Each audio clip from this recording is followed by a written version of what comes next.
You're listening to the Faith and Other Oddities podcast, brought to you by the Raven Creek Social Club, where we talk about faith and other oddities.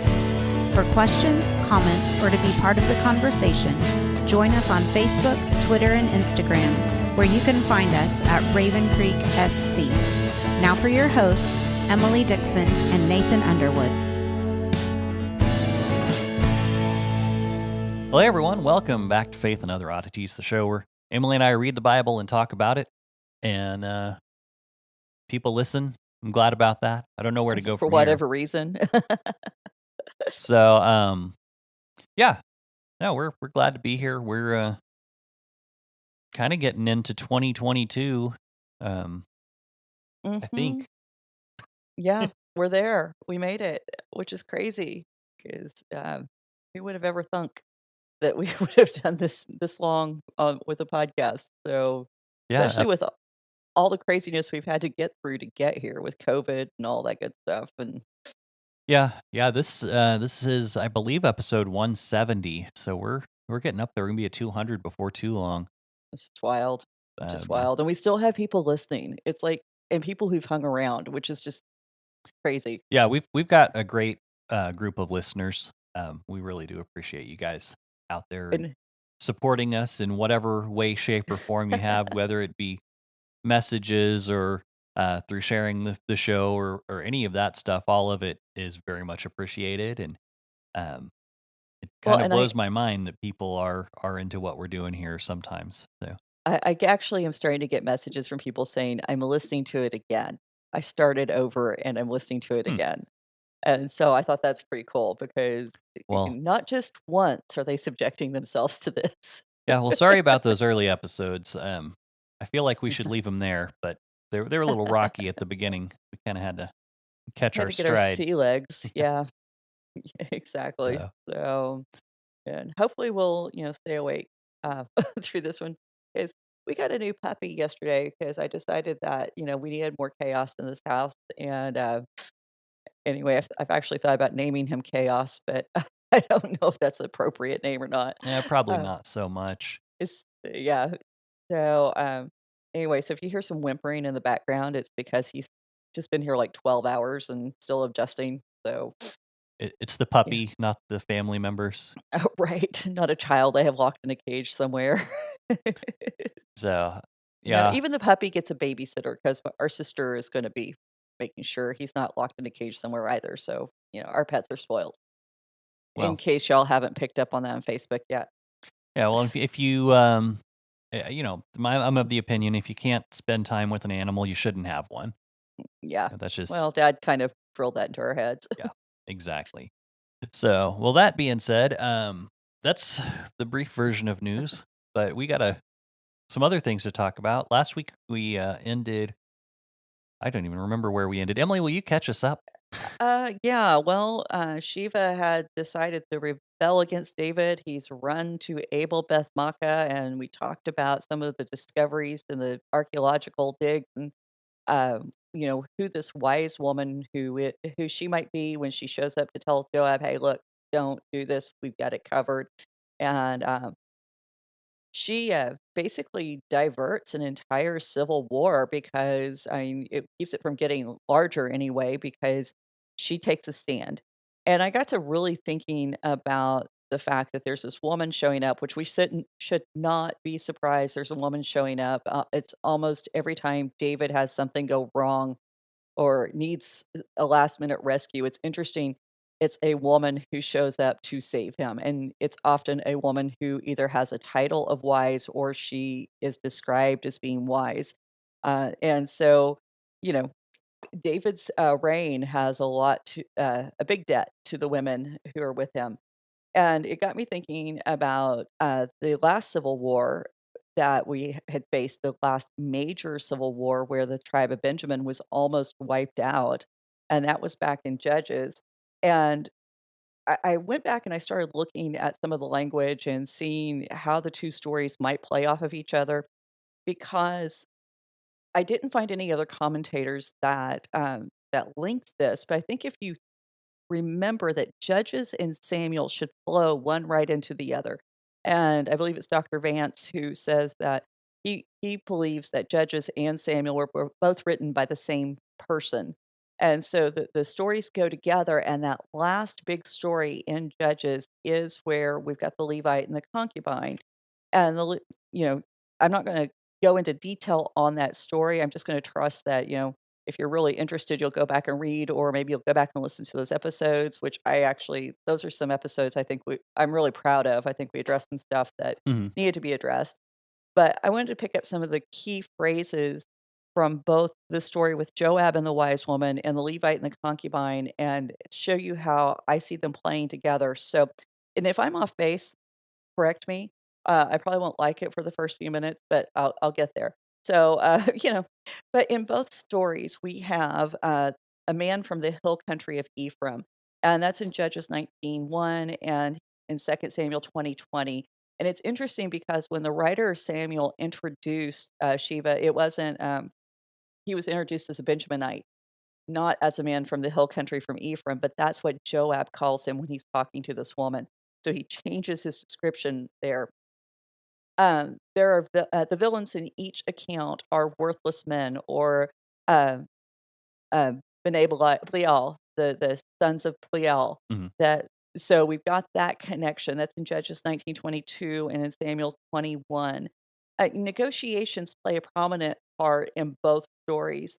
The old man negotiates with the men of the city in Judges 19:23, and here the wise woman negotiates with Joab, and then goes back and negotiates or commands the men of the city to do her bidding. And we saw that. We talked about how interesting it was. This woman in a society that we're told women have no voice, women have no place, is actually going to the second highest, you know, highest man in all of Israel and saying, "This is what you need to do." And she's telling him, "Listen with the intent to obey." Shmoo, shmoo, shmoo. So, but in that, we also have this reversal because we have that reversal of the old man versus the old woman. And then we have the men of the city ignoring the old man, where the men of the city do listen to the old woman and the wise woman.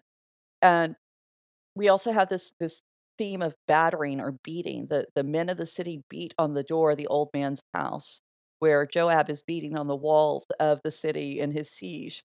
And the concubine is thrown out of the house, where Sheba's head is thrown over the wall. And we got to remember that the concubine was also dismembered and cut up, just like Sheba's head had been cut off.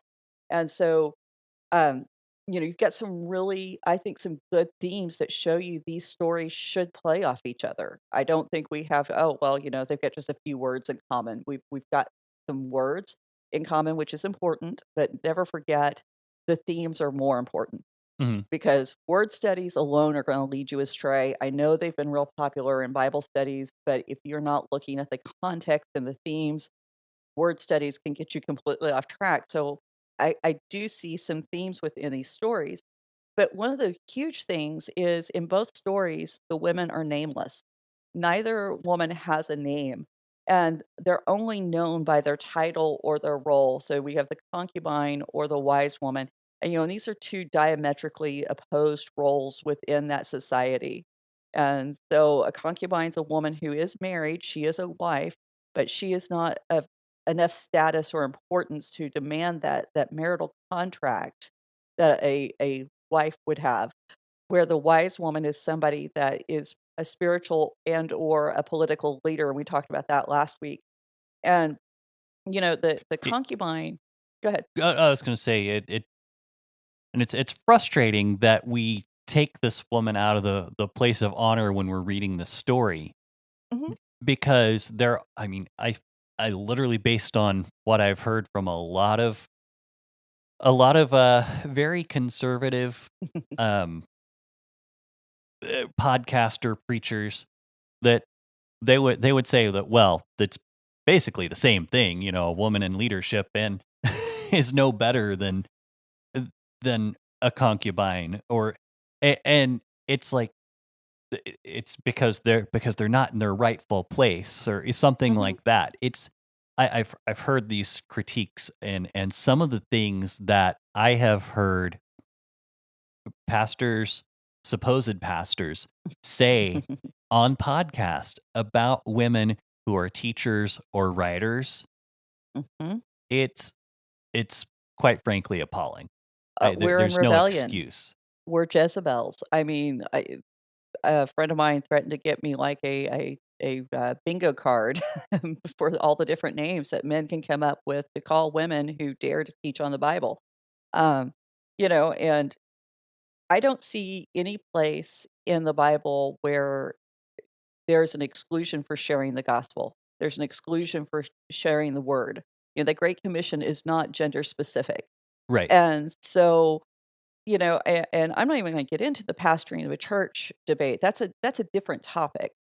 And Right. so the fact that we have men saying that women should not use their voices contradicts everything we're seeing in so many stories. Mhm. And when you go back, and I love that principle that we talked about, I can't remember what episode, where it you don't this is a rabbinic principle, but it's a good principle, I think. You don't enact the law unless you have two stories demonstrating how to enact the law. And so whenever you look for ways to enact, women be silent, or, women I suffer not a woman to teach. Where are those enacted in scripture? How are those scriptures played out? Are they played out with literal silence? I mean, we contextualize that away so much, and we say, "Oh, well, that's just, because, women were yelling back and forth, and we still want women in choir, we still want women to sing, we want them there making coffee," and what have you. So, hey, it's good to just act like that part doesn't exist. But then, we aren't stopping to look at the stories, and if you do offer a story and everybody always goes to Deborah, "Oh, well, she's just an indictment against men." No, she's not. No, she's not. You cannot get that from the scripture. Right. Well, So I'm not often blocked on Twitter, um, but I actually got in a discussion. Somebody said something about the Bible. It said something about Barak was supposed to be doing the job that Deborah was doing, and I asked him. I said, "Can you show me chapter and verse where the Bible mhm, says that?" And they came back mhm, with something that was completely unrelated. And I mhm. said, "You still haven't answered my question. I would like you to show me where in the Mhm. passage it says Barak was supposed to be doing Deborah's job." And they say, and there was something like, well, it said he was to lead the army. It says, no, Deborah called him to lead the army, but it doesn't Mhm. say anything about him supposed to be the appointed judge The in that judge or verse. the prophet. Yeah, I mean, none of yeah. those. And they blocked me just because I kept putting out, like, you cannot show me at Mhm. all where it's there. So, Yeah. but So go and listen to our Judges the episode series if you want to catch up on right. that. Well, and so in this situation where we've got this story where this wise woman has baffled so many commentators, and they just want to act like, okay, she just happened to be some old grandma who stepped out there, and no offense, grandmas are great. I am one. Um, But she just happened to step up and say something. No, she had a role, she had a specific function. We were talking about how archaeology has backed that up, and that's so cool. Hmm. We got a great email, and I should have looked at the name again. I'm horrible with names. My puppy still doesn't even have a name. That's how bad I am with names. Um, but I'm worse with people names. And so a great email, talking about how, she had heard a, lecture referring to the same ones, and I love when listeners send us stuff like that. But in this particular story with Joab and the wise woman, contrary to the concubine who never speaks, and the concubine never utters a single sound. She lives and she dies in silence. This woman has a voice, and not only does she speak on her own behalf, she speaks on behalf of an entire city. And she has got some power. She knows the power of her words. She's willing to use them, and she subverts David's greatest fear, because when David heard that Sheba was revolting, what did he say? He can do us more damage than Absalom. We can't let him get into a fortified city because he's going to disappear. And so, what we see overall, the overarching is for this voiceless woman in the concubine, she actually becomes the reason why Israel is thrown into a civil war, where the woman in Abel actually stops a civil war by using her voice. And I think that's a huge story, and I think there's a major lesson to learn there, because this is the importance of women speaking up when they know what the right thing is. Mhm. When and so often we're told we can't do that. Yeah. Well, and I think there's also kind of a lesson there of dealing with dealing with things externally and dealing with things internally. You know, the concubine was pushed out into the public square, Mhm, and the and then she was dismembered and put on public display, and then mhm. uh uh Sheba, his, he was killed inside the walls, and the problem Yes. was taken care of inside the city, Mhm. and one of them starts a war, one of them stops a war. Exactly. It's yeah. This is so rich when you put all the pieces together, and, there's even more we bring to the puzzle, because if you remember back after that concubine was killed, Hannah protest all of the corruption, all of the, evils that were happening at Shiloh. We talked about how Hannah and the concubine were basically, they were probably related, and they may have even known each other. And, Hannah in her protest, that's whenever she's praying for Samuel, and we talk about how Samuel isn't just a woman wanting a child. She she is saying, "I'm here as a woman. This is what I can do. Mhm. I can give birth to a child who can fix things." And so even Hannah is using her voice, but, after Samuel's born, she prophesies, and this is in 1 Samuel 2:8, and this is, uh, I'll just read it. It says, "He raises up the poor from the dust, he lifts the needy from the ash heap to make them sit with princes and inherit a seat of honor. For the pillars of the earth are the Lord's, and on them he has set the world. He will guard the feet of the faithful ones, but the wicked shall be cut off in darkness, for not by might shall a man prevail." So, when we remember Hannah's story, and we remember the story of Samuel's conception and birth, and realize that that's the confirmation that God heard her prayer. This corruption, this violence has to stop. The abuse of women has to stop. And her prophecy is that this is going to be enacted through the Messiah. And so several times throughout this study through the book of Samuel, we have pointed out how David has failed. Mhm. David's just completely missed the mark. He's screwed up as a king. How in the world could he be God's anointed? But then this story shows us another glimmer, and I think this is what we need to remember, that yes, there's all these stories of failure and all these stories of ways that things have gone wrong, that David's made the wrong choices. It's still better. There's still an improvement. If he is a foreshadowing of the Messiah, there's got to be some of this positive stuff within David's reign. And one of the positive things is that a woman from the city can call out to a prince, or, one of the more powerful men in Jerusalem or Israel, and talk to him. She can inherit a seat of honor in the city, and her enemies, this mighty man, is going to be cut off. I mean, like, his head literally gets cut off. Do I think that's what Hannah was specifically referring to?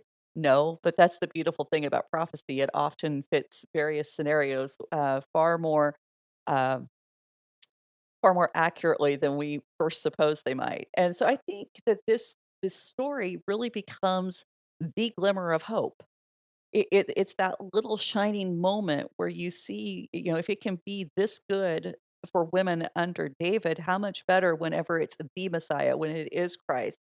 And because in this story, Hannah's words are realized. I mean, they're starting to play out.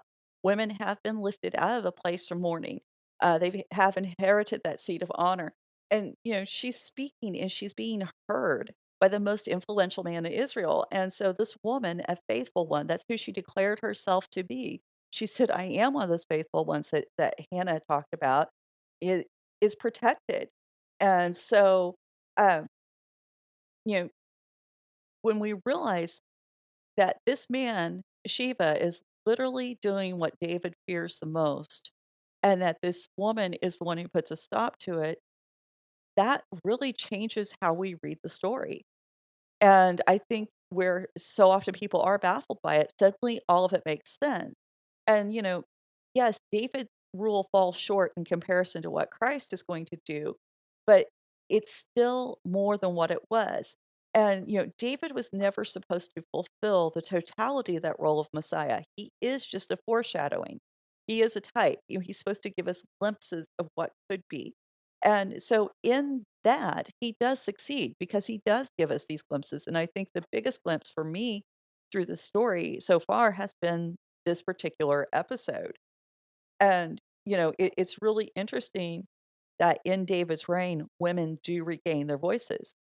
Because Hannah was an outlier. She was not the norm. She was the outsider. And so when she stood up and spoke, number one, women didn't do that. They didn't go to the temple or the tabernacle and pray at that point in time. Number two, nobody prayed in that manner. And then we also know in Hannah's time that the vision of the Lord was rare. Since David, the one that Hannah had prophesied about, has taken the throne, now we have prophets again. Now women are being heard. They're speaking to important men. They're shaping politics. They're shaping policy. Yes, there's still a lot of abuse going on, but it's not what it was. They're not being gang raped by entire cities and cut up into pieces and sent all over the nation. That's a major improvement. So, and it's we need to realize that it's only later, as the nation falls back into idolatry, as they begin to move away from God's intended purpose, that women begin to lose their voices once again. And so during the Torah, during Genesis and Exodus, women play a huge role. During Joshua, during Judges, we see women kind of fade out. Then when the Messiah is reigning, we see the women elevated again. And then as the nation and country begin to decline in their moral and ethical values, now we begin to see women fade again. And you can see this clearly demonstrated in the scriptures. So, it's very fitting that this is the final story in what's known as the succession narrative. This is the final story where David he's on his throne, he's reigning, he has control of the entire country again. The country's backing him. There is no outside threat, there's no inside threat left to dethrone him. He is the king. And so we've got this conclusion where David's finally getting it right. Mm. And the people are finally experiencing the nation of Israel as God is intended it to be, at least on some levels. And yes, to us there can still be horrible things, but once again, you've got to go back to Judges. You've got to look at that time when every man did what was right in their own eyes and how that impacted the lives of so many. And the impact was we've got, hundreds of women being kidnapped, carried off from their homes. We have an entire tribe almost wiped out.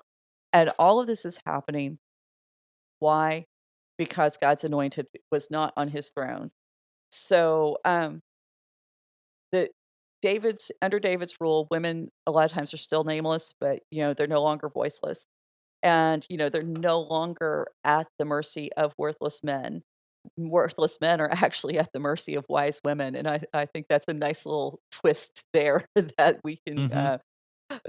you know, that's huge. This woman is celebrated, and so, defenseless women are no longer thrown out into the street, and now we have, the worthless men being thrown over the walls, the mighty men, um, and so we've closed this circle with this account, and, if we attempted to try to find some kind of starting point for this within David's life, not within the whole nation of Israel, but within David's life, we find another circle being closed with this account too, because we'd have to go back to chapter 11. And that's when David's walking on the roof and he sees Bathsheba. And, we all know the story. David sends for her. She gets pregnant. He tries to cover it up. He has Uriah killed. Again, you can go back and listen to our episodes on this. And we got to remember, Joab is the one who carried out the command. Joab's the one who made sure that Uriah died. And Mhm. whenever that happened, he didn't question it. He didn't wonder what was happening, and he's on the battlefield. So we don't have any reason to think that he knew what had happened back at the castle. All he knows is that Uriah brings him this message, "Kill me." Mhm. So And when Joab has Uriah killed during battle, he sends a message back to David. And you remember what the message said? The message said, "Who killed Abimelech, son of Jerubbesheth?" Now that's um, another name for Gideon.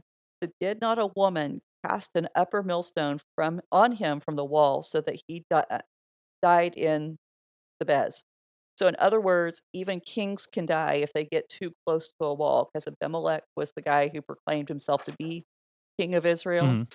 So Joab seems to justify the deaths of David's soldiers with this message. But we also know that there's a dual meaning. Joab may not have known what he was saying there, and we talked about this too. But David had hurt himself by getting too close to that wall on the roof, by looking over places where he shouldn't. And so now we have a woman behind a wall who becomes the one who will save David in the kingdom. So we have a nice little reversal there. And we have this reversal of the events with Bathsheba and all that followed from that point. I mean, so it's a rather staggering thought that when women are valued and they're honored instead of just being treated as a sex object, um, they have the ability to actually change the history of a nation. And and it really begs the question, because we have one more wise woman to look at. What would have happened if David had listened to the wise woman of Tekoa? And the wise woman of Tekoa was the one that Joab went to. And it's interesting that Joab's in the middle of all these events with women too. Um, he went to her and said, "Hey, I need your help. I need you to go talk to the king. He's going to listen to you more than he's going to listen to me. Absalom needs to come home." So he basically gives her the spiel that she's supposed to present to the king. And, but she's smart enough to know how to deliver it right. Hmm. She's wise enough to know how to deliver it right. And she very obliquely refers to Absalom as the heritage of the Lord. And that's the same phrase that this wise woman at Abel Bethmaachah, she refers to the city. It's the heritage of the Lord. And if you remember that scenario, David only did part of what the wise woman told him to do. Hmm. Y He brings Absalom back, but he brings him back to the city. He doesn't return him to the home. He didn't greet him as a father. I mean, this is not the prodigal son. This is not the dad running out to meet the son. This is the son who has to burn down Joab's field to get dad to even acknowledge that he's alive. Right. And and then when he gets there, he gets that very ritual kiss of a king. It's not the embrace of a father, and that kiss and embrace theme played such a big part through the rest of the story. And but you have to wonder, what if David had listened to her? What if Absalom had been returned home? What if he'd been restored to his position as a son? Could all of this have been avoided? And so I'm beginning to think that one of the overlooked messages in David's story is, listen to the women who are trying to help you. Hmm. I mean, and I know I think that's just like radical in so many circles today. Yeah. Well, and earlier you mentioned when when things go well, when women are listened to.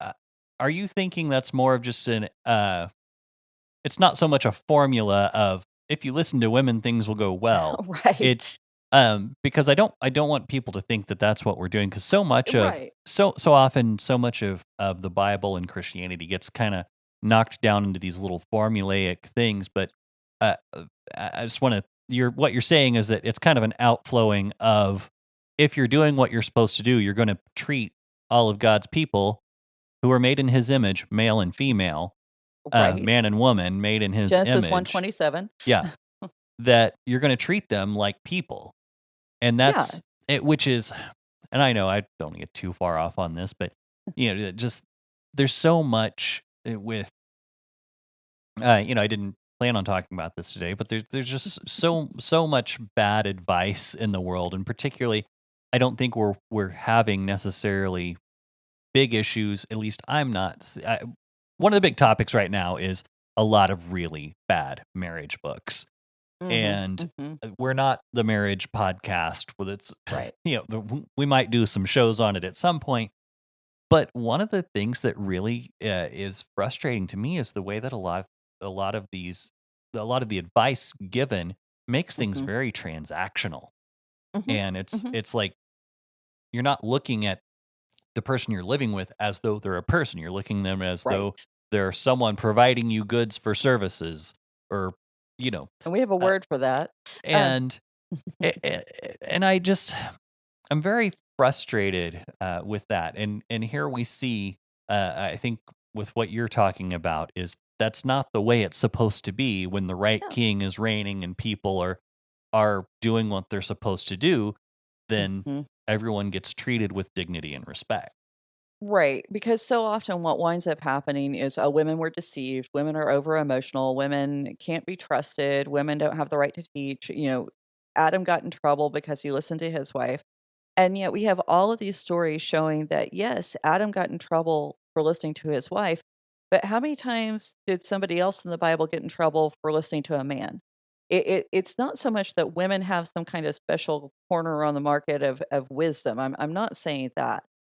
What I am saying is that whenever we're treating people correctly and we're living according to the standards that God has set for us, we don't discount people who are trying to help us. We don't harm people who want good for us. And we don't act like somebody's, wisdom is less than just because they're a different sex. Hmm. And so we need to be paying attention to how we're viewing people, and are we discounting someone just because they don't look like us or they don't have the right body parts? I mean, that's ridiculous because that's nowhere in God's word that you should do that. And so I'm really frustrated that, it's just I see so many posts about if you have a women pastor or a woman teacher, then you're in rebellion. I would never listen to a woman teacher. I mean, I'm sure that none of those people who post those things are listening to our podcast because that would be hypocritical. Right. Oh, wait, I know a couple are. But anyway, I won't name names. So, but Yeah. it Well, and what's frustrating for me on that point is that a lot of those people seem to spend most of their time so concerned with what's going to displease God. They don't ever think about the possibility that God might actually delight in his children. Um, yeah. they're Well, I should move on. I'm gonna get wound up on that. Well, it's just we've seen a lot of it. And by the way, if you want a really great resource, and she is not associated with us in any way, shape, or form, we just really love her work. We've mentioned her before. It's To Love, Honor, and Vacuum. You can find her on Facebook. I believe the podcast is Bear Marriage. Mhm. And Sheila, and I always say the last name wrong. You can say it. Sheila Gregoire. Okay. It's not that hard. So I, I know, but words get stuck. And once they get loaded in wrong, I can't unload them. But yeah, so she's got some really great things. She's done reviews on these books. She's exposed what is hurtful and what can really do damage, and what is a very biased message where women's needs and even like their needs. I mean, not just their wants, but their needs are being neglected. So but anyway, let's get back to the notes. So if we look back at this, and this all began with the prophecy of Hannah, and we accept that David's the type and foreshadowing of Jesus, then David's story is going to be incomplete without these women.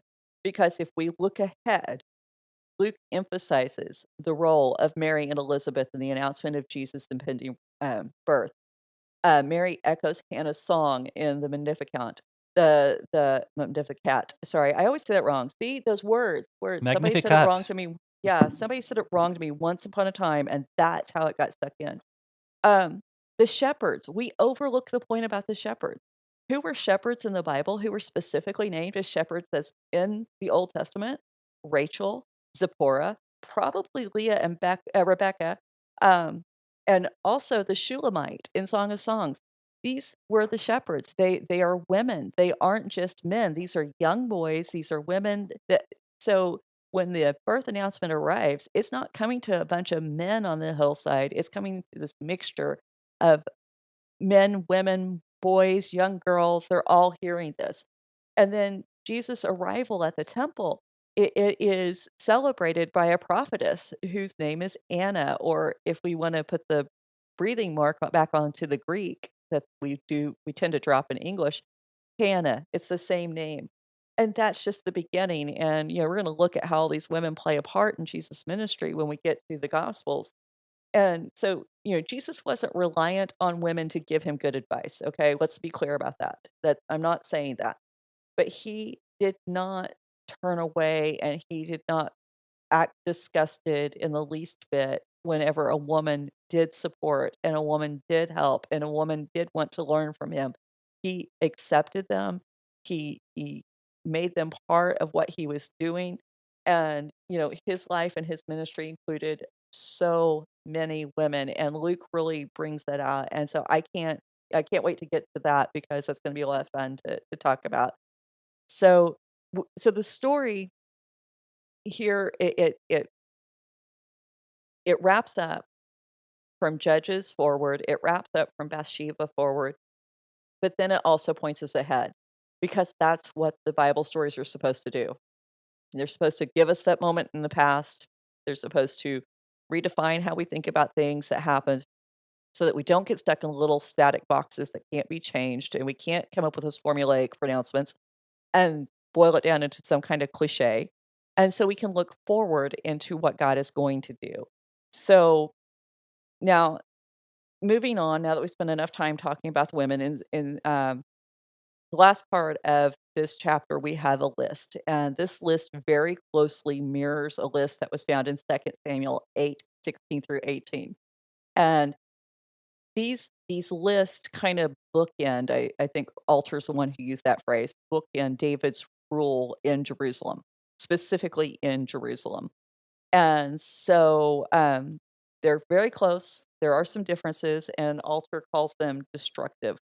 So I'm not gonna read through these verses, but I am gonna talk about each name and the significance of it because, it is kind of interesting what's in this little list, and you don't often find things interesting in a list forming. Right. But Well, it's kind of like so going back, and if you actually look at the story of like Jesus' genealogy, and you look at everyone who's included there, you really see a huge amount of importance to what's being said, and it's not just a begat, begat, begat. So right, yeah, yeah, it's not there, just there's it's just not just knowing the relatives for the sake of knowing the relatives. and moving on. So Joab is the commander of the army of Israel. Only this time he's the commander of all the army of Israel, not just over the army. So we have this elevation. It's not a huge distinction, but it's enough. Before he was just over the army, and it verifies that Joab has been successful in basically taking back the job from Amasa, that David isn't going to go, "What did you do? Get out of here," or have him killed. David's actually going to let him stay. And so now he's David's general, he's David's right-hand man officially once again, but this time there's a little more oomph behind that title and position. Mhm. So, Benaniah, son of, I should not have written this down. Jehod, the commander of the Cherethites and the Pelethites, listed second to the last in chapter 8. They claim the second spot in this list, and he is on David's personal sorry, this is David's personal bodyguard, this group of people. So basically, David's personal safety has now been moved up a notch. It's something that he's having to make provision for. It's something that's more important now. It's not, the days of living on the run and going into Saul's camp and stealing a spear and, none of that. That's out. David's king. He has to be protected. So the bodyguards are way more important now. Um, Adoram, which was in charge of forced labor. Now, this person in his position's not on that list back in chapter 8. Um, this guy will play an important role in Solomon's building projects.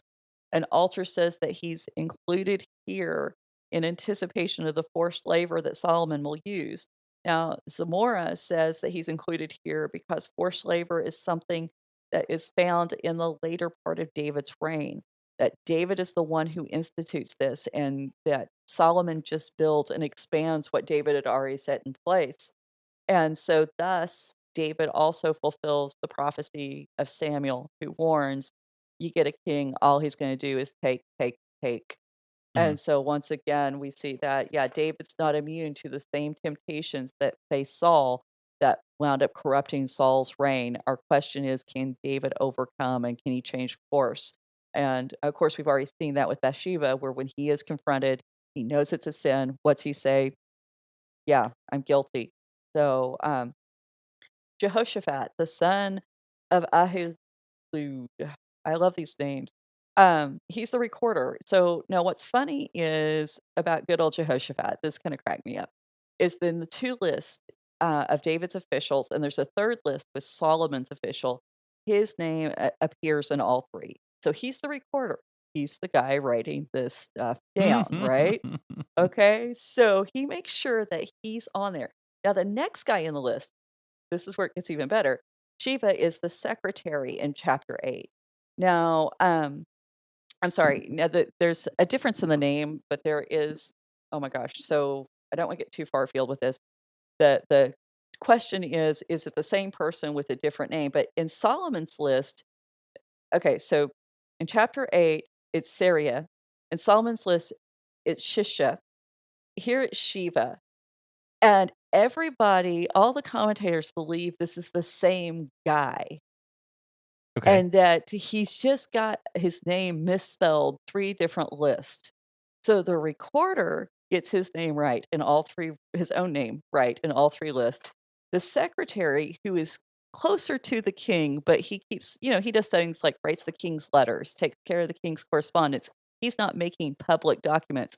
And it seems like the recorder is making sure that when there are these public documents out, there's a little misspelling of the guy who's closer to the king. You think there might be any jealousy there? I Mm. I'm thinking, I'm reading into this, but it does crack me up that, get the same guy and evidently the recorder, the guy who's writing this list all 3 times is the same guy. And so something hinky's going on here, and I would bet there's a little professional rivalry that, uh, yeah, the recorder wanted to be closer to the king, like the secretary was. Mhm. So, I find it humorous. I could be out of line, but anyway. Then we have Zadok and Abathar, and they were priests under David. We've seen them specifically when Absalom had invaded Jerusalem. They help make sure that um, David got out of the city, that he could get messages to and from the city and his commanders.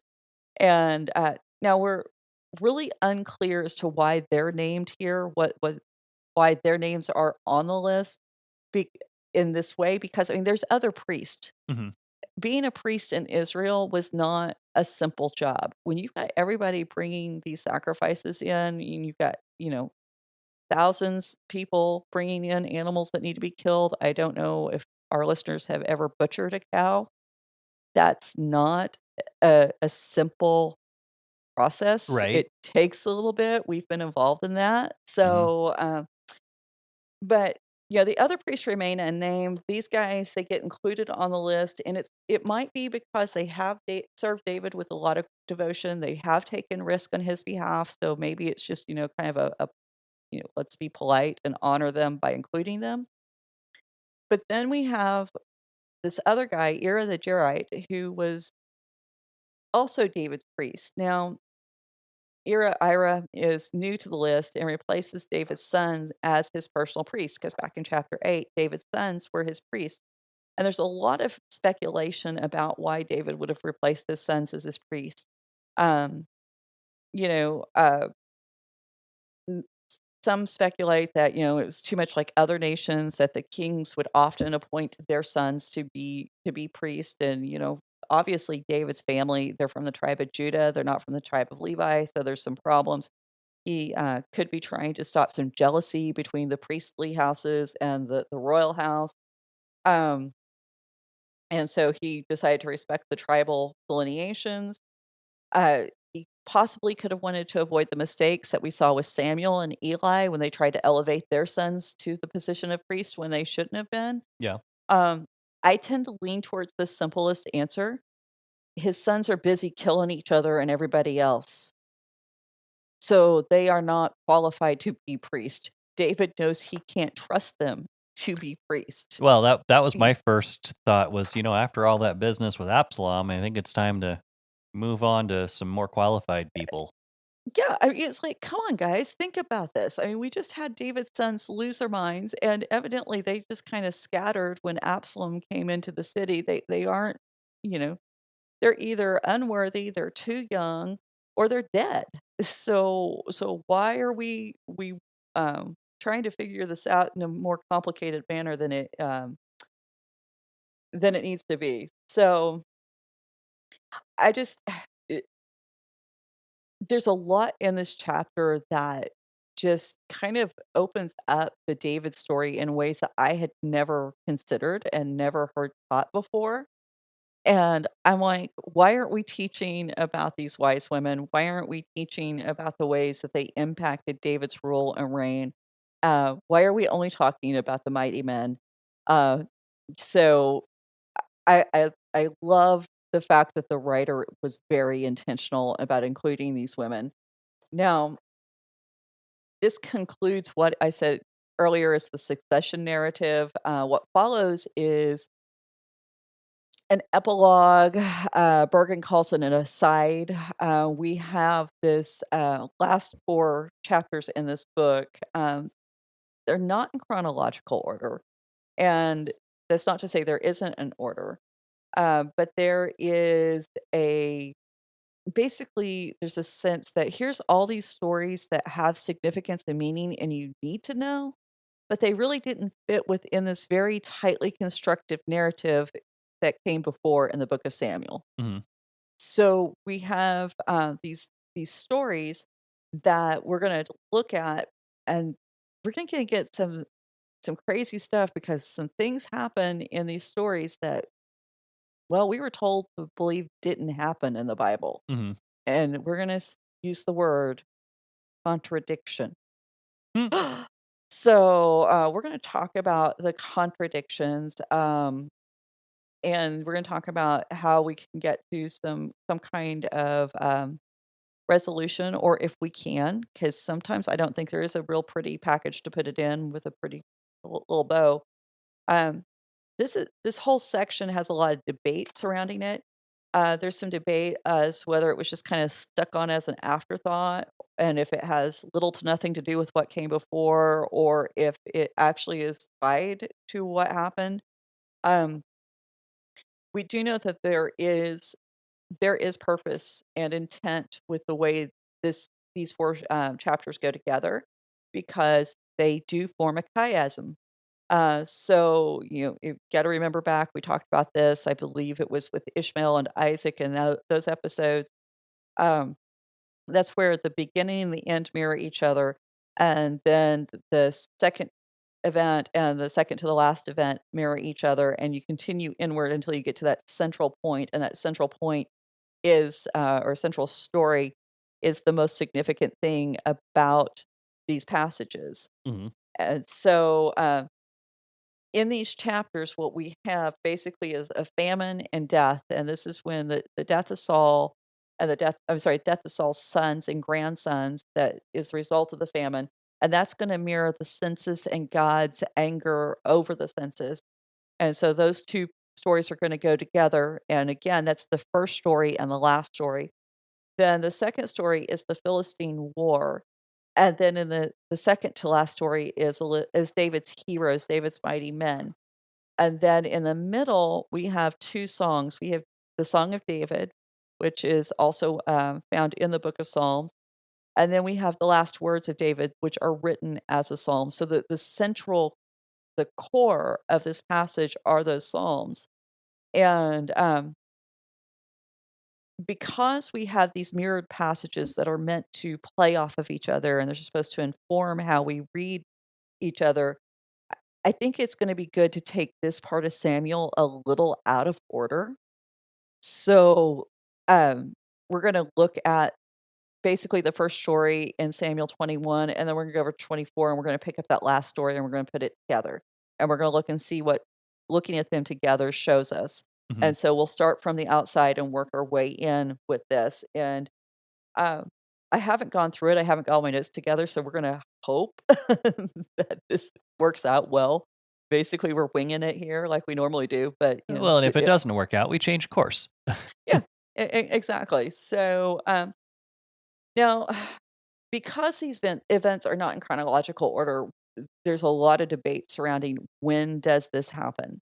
Um, You've got a real interesting array of timelines here. A lot of people believe that this opens with events that happen very early in David's reign.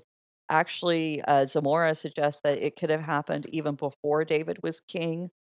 And Bergen places it somewhere after Mephibosheth arrives in David's court. Mephibosheth is going to be a major player in this particular story that we're getting into as far as this chapter. Then he says it had to happen before Absalom's rebellion, so he kind of narrows the time frame. And so, uh, we'll just start on the first one because we got a few minutes to fill in, so we don't have a short episode. But 2 Samuel 21:1 says, "Now there was a famine in the days of David for 3 years, year after year, and David sought the face of the Lord, and the Lord said, 'There is blood guilt on Saul and his house because he put the Gibeonites to death.'" So we just went through all of 1 Samuel, almost all of 2 Samuel. There's no mention, one, of a famine, and we are never told when Saul put the Gibeonites to death. This is a good example of what we're looking at. Stuff that's not in the rest of the book, and we don't know what to do with it because there's just no real answer. Um, Alter sees an immediate shift in writing styles. And, Alter's really good at seeing these things. And so I always appreciate what he has to say. But he says that basically, when verse 1 says David sought the face of the Lord, this is a big tip off that we're not talking about the same writer as the rest of the book, because always before the writer of Samuel said that David would inquire, or whoever they were talking Mhm. about would inquire of the Lord. So we have a shift in language. I don't know if that's enough to say that we're looking at a different writer. I think that's gonna be something that we're just gonna have to work through and try to figure out if that fits. Um, Functionally, the 2 phrases mean essentially the same thing, but there's a difference in the connotation. To inquire of the Lord carries more of kind of an oracle aspect. Mhm. So, we're looking at the wise woman in the city from the story we just got done with. And so you're asking for guidance, you're asking for wisdom and how to proceed in the matter. Seeking the face of the Lord has a more hierarchical kind of sense to it, that this is an underling saying, I need to get the attention of someone who's over me. How do I get noticed by a superior? Mhm. Now, so yeah, there's some differences, but there's also there's a lot of overlap. So I don't know if we can really say, "Hey, this is what's going on, that we've got a whole new writer here." I'm not saying that we can't. So I don't know. Uh, but then we're told there's a famine. Now, in the book of Samuel, rain is it's the medium through which God expresses his pleasure, his displeasure, his wrath, his judgment. Mhm. It's through rain. Withholding the rain or even having rain fall at the wrong time can actually indicate that God is upset about something. And so it's pretty much as good as or better than any prophetic judge pronouncement, because everybody in the nation gets the same message. Mhm. You don't have to be at the courts, you don't have to go to the hill country, you don't have to seek out somebody. You can sit in your front yard and know God's not happy. So David seeks the Lord, and he's seeking specifically within the idea, the hope that he can understand why this is happening. That's what's going on here. He There's a famine. He doesn't know why it's happening. And honestly, God's answer creates a lot of questions for us. Mhm. And so we can begin to see why that timing aspect is so important. Because if David is king, why is he dealing with Saul's mess? And I guess I didn't put the yeah, I did read God's answer earlier. Anyway, God's has said, this is blood guilt on Saul's house because he killed the Gibeonites. So why is David trying to clean up Saul's mess? If he isn't king, why is he dealing with national matters already?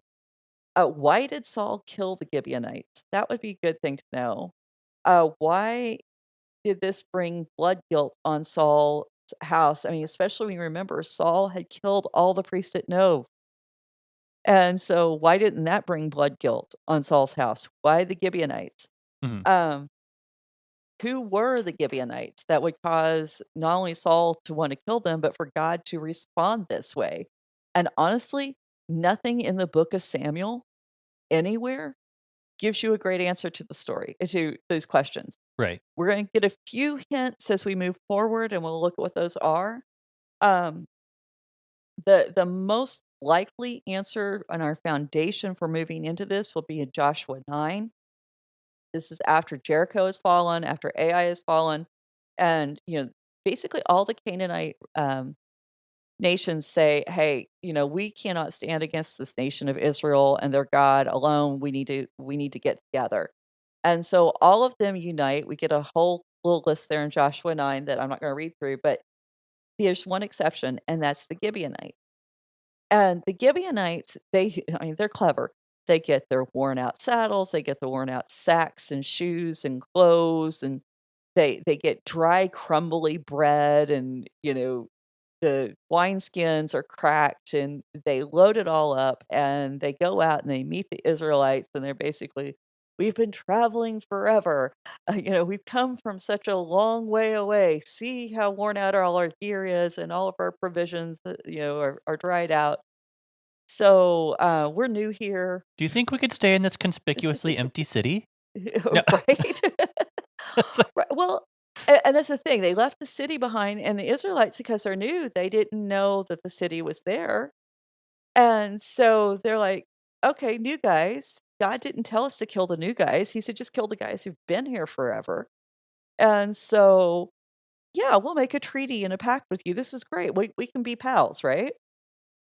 And then just a few days later, Israel figures out that, oh, they've been played. That the Gibeonites actually are from Israel. They're not travelers, they're their neighbors. And it's really interesting to note, I think I hadn't noticed this when I read it before. The text actually makes a point to say that they looked at the evidence, but they did not ask the counsel of the Lord. And I'm like, "Oh, well, there's a warning if you ever heard one." Mm. And so, anyway, but the people of Israel said, "We've been played. We don't like being taken for fools. So let's kill them." Besides that, God said we were supposed to kill these people anyway, back in Deuteronomy. And but Joshua's like, "No, we made an oath with these people. We invoked God's name, and we made a promise in His name that we would not kill them. We can't kill them because we're not going to break this oath." And what he did do is he invoked a penalty because he could do that, because all great leaders find loopholes. And anyway, the penalty is that these Gibeonites would now have to carry wood and water for the tabernacle. So water for cleaning things up, wood for burning the sacrifices, and this is their job, and presumably right up through the reign of Saul. And so we've got this group of people who are living within Israel who are not Israelites, but they've been there for a while. And we're going to talk about why that's important, and basically uh, how this could have determined and influenced why Saul might decide to kill them. Anyway, the story is going to get a little bit more interesting from here, but that's a good background. So I think that's a good place to put a semicolon and wait for next week. Yeah, well, I definitely have questions about this passage. A lot of questions about this passage. So I'm hoping we can get some of those answered. And I'm still doing research, like fast and furiously trying to answer some of these questions before we get too far. I'm telling you, there's some really interesting things in here that hopefully Mhm. everyone kind of picked up on, is going, this doesn't make any sense at all. Mhm. Especially when you look at the culture that they're supposed to be countering. So, Yeah. anyhow, that being said, I'll let everyone think about that, and we will pick up next week. If you want to be part of the conversation, hit us up on Raven Creek SC on all the social media. RavenCreekSC.com is the website. And if you really like what we're doing, and you want to help us out, one of the best things you can do is write us a review, give us a rating, share it with a friend. Those are things that make the biggest impact. And Mhm. we are excited to still be doing this and would like to continue Yeah. for some time. But all that being said, thank you for joining us, and we will see you next time. Thanks. Bye. Bye. You've been listening to the Faith and Other Oddities podcast, a Raven Creek Social Club production. Don't forget to follow us on Facebook, Twitter, and Instagram.